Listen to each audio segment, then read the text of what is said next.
Welcome to Bitcoin News Today. I'm James and it is the 1st of August 2018. Welcome. If you're new or returning to my channel, please do subscribe if you are new and you'll get alerts about the best times to buy and sell for maximum profit.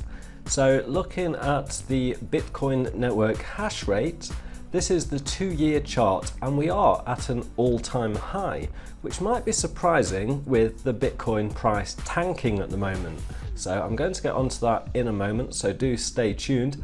But the reason why the network hash rate is at an all-time high is because miners think there is a great opportunity to make money with Bitcoin at the moment. With the price being so low, more and more mining pools have switched over to mining Bitcoin because they believe, and these are the experts that are mining Bitcoin, that the Bitcoin price will increase in the future. So let's look at the market cap. Currently, Bitcoin has a dominance of 47.8%, so nearly 50% of the market, which is the highest cap that it has been all year. Volume was over $5 billion in the last 24 hours, so a significant amount of volume, although we have seen a slight decrease in price. The biggest gainers are Chainlink, Metaverse and ODEM, and the biggest losers are Bitcoin Private, Pundi X and VeChain, all in the double digits of losses there. So focusing in on the Bitcoin price now, and we can see that we have seen some correction since the bottom that we did reach on the 24th of June. The price went up from there to the peak of $8,501. That is a 47% gain. We've seen a little bit of correction on the way. It's forming this kind of snake pattern, and it's just normal consolidation there or correction to go to a lower price. We was expecting that. Now, if we measure from the top here, having some problem with my measurement tool. Let's try that again. The top of that bar to the bottom of this one, the lowest that we've seen today, it is a 11% correction. Now let's zoom out or show a larger time frame, and let's just do a little bit of analysis on these peaks, because it is interesting to know how low the price may go, because these peaks follow a pattern. So we can see we went through, we broke that line there, and we've headed down a little bit, but we've not come anywhere near that line. So I think it is safe to say that that level now is over and we've broken through that. Looking at the RSI on the daily, we are pretty much in the middle, but there's no reason why that can't go up again. It could come down further. We've seen recently it has gone down as low as 41 in recent days, and this one here is called, check the name, it's called the balance of power. This is a new indicator that I've just been looking at recently, and it does seem pretty good for more high frequency trading. So we can see, according to the balance of power, it was very low yesterday, and today the price did go down slightly lower. Now this would indicate that it is potentially a good opportunity to buy when the price is in this region at the moment of $7,600, and according to the balance of power indicator, the price should start to go up again. So watch this space, let me know what you think in the comments below, and you can check out my chart. The link is in the description below, as well as also a link where you can get $10 worth of Bitcoin for free. So there's some interesting news out today. First of all, the Binance CEO is concerned about the USDT Tether collateral damage in case Tether goes to pot. So Chang Peng Zhao, I believe his name is pronounced, from Binance shares his views and concerns regarding Tether at the Korea Blockchain Week event. Now, his currency exchange Binance is one of the largest holders of Tether, and it's one of the reasons why I don't use Binance myself. I use Coinbase, and you'll find that link in my video description for Coinbase, because they don't use Tether. Personally, I don't trust Tether. I don't think it's a good idea. It's basically a cryptocurrency that's pinned to the value of the dollar, but it doesn't follow the dollar price exactly, and that has caused some speculation about whether or not it could be some kind of Ponzi scheme. Now, it's possible that it's totally legit, but there is a bit of speculation about it. So, Binance paired True USD with Tether, providing an option to holders who want to switch from dodgy Tether to True USD.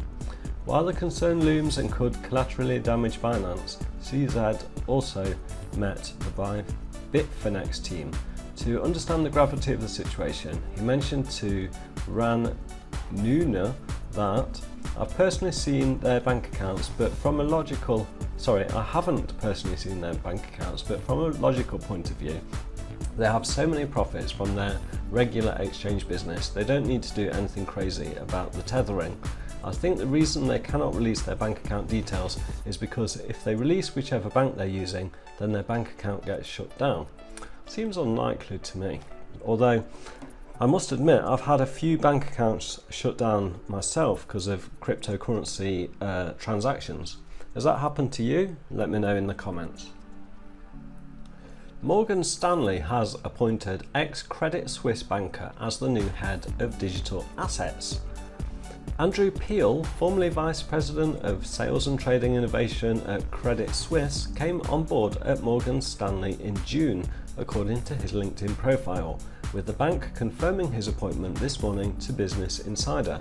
Previously at Credit Suisse for 12 years, where he worked as a derivatives trader and was subject matter expert for Bitcoin and cryptocurrency, Peel will reportedly be running the new operation out of London and Zurich.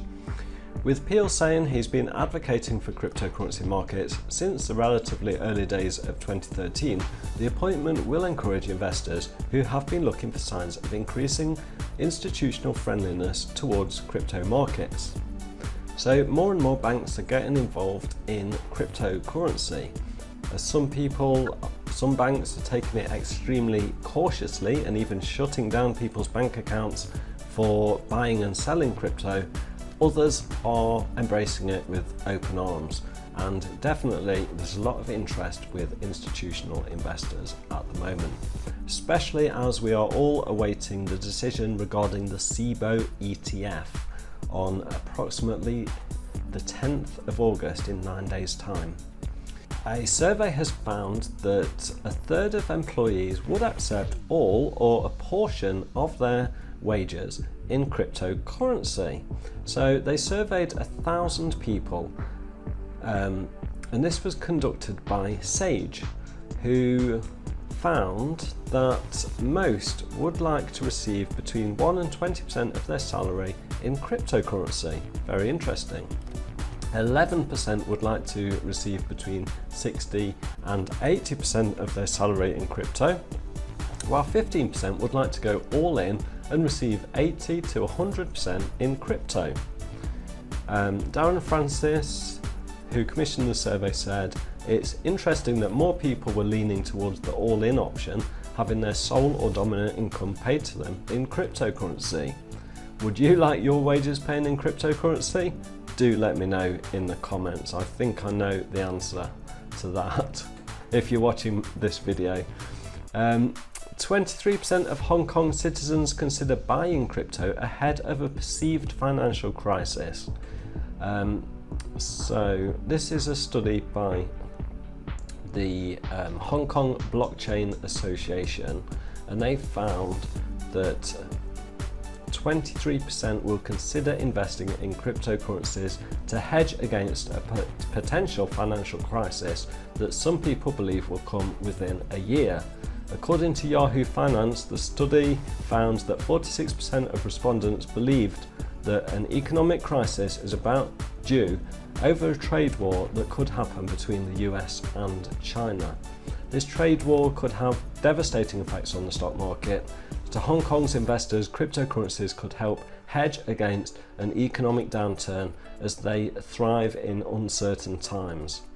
I definitely agree with this myself. Let me know what you think.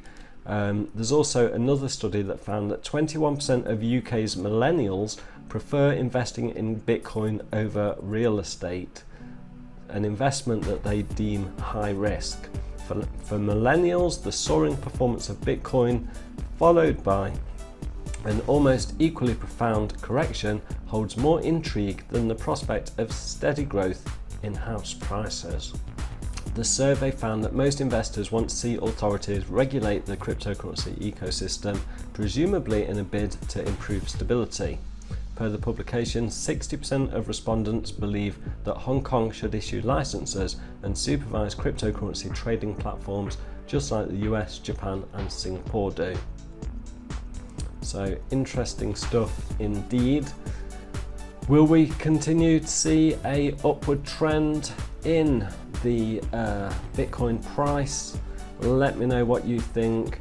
Or is it going to crash down to zero? I think that is a highly doubtful scenario.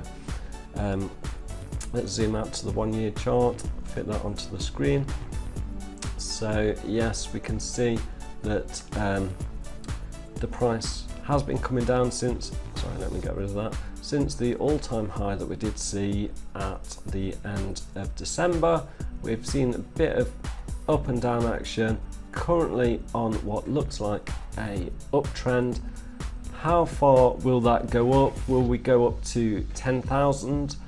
And when do you think we will get to 10,000? I'd love to hear what you have to say in the comments and get your opinion on that. Here's one trend line that I'd identified on the weekly chart that follows, sorry I keep doing that, click off that tool. It follows a long-term trend from 2015 and we touched this line lots and lots of times up until 2017 when the price started to go up. Now we're heading back towards that line. I don't think that we're going to go below that line, especially as things like the cost of electricity and the difficulty of mining Bitcoin increases with time. That is going to push the price up. So probably what I'm expecting to see is I think we will go up and go to at least 9,824 and then we'll probably come down.